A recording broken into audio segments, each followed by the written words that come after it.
मैं समझती हूँ बीजेपी का दावा तो ये भी था कि 80 में से 80 निकालेंगे।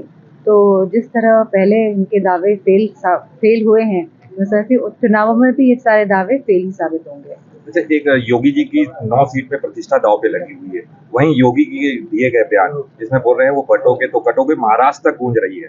महाराष्ट्र में पोस्टर लग रहे हैं उनको लेके।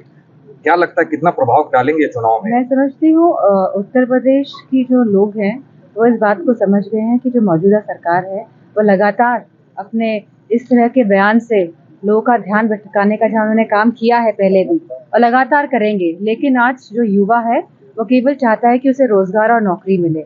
आज जो हमारे उत्तर प्रदेश की बेटियां, बहुएं, बहनें जो हैं वो चाहती है कि बेटियों को सुरक्षा मिले, और हमारे जो किसान हैं वो चाहते हैं कि उनको खाद मिले, सस्ती बिजली मिले।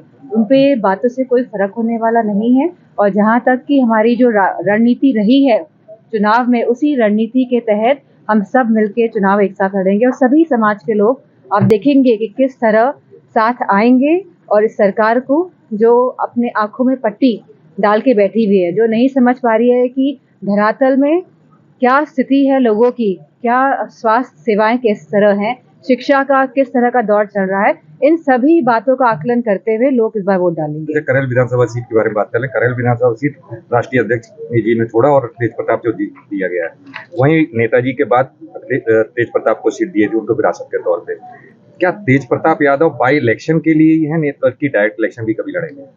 बात इस बात की नहीं है, ये तो समय ही बताता है कि कौन कहाँ चुनाव लड़ता है और किन परिस्थितियों में चुनाव होते हैं। हमारी पूरी कोशिश रहेगी कि करेल विधानसभा सीट हम ज्यादा से ज्यादा मतों से जीत के आए। भाजपा अभी तक प्रत्याशी नहीं दे पाई है और अरिजीत का दावा नहीं, अच्छा है वो समझ के और आकलन करके और परिस्थितियों को देखते हुए अपने प्रत्याशी देना चाहती है, तो सभी पार्टी करती है, ये प्रक्रिया रहती है।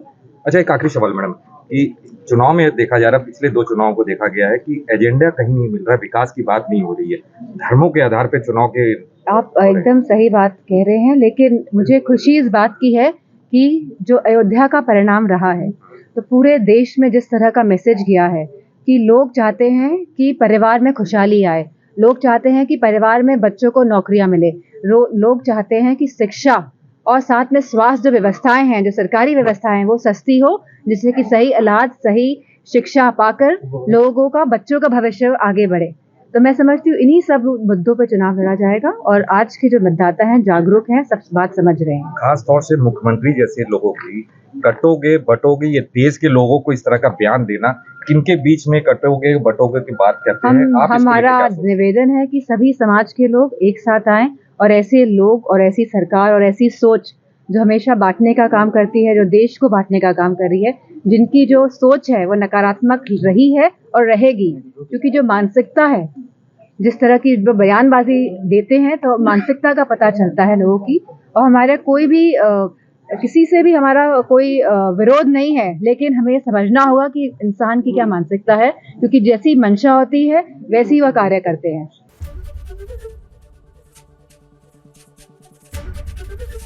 एबीपी गंगा, खबर आपकी, जुबान आपकी।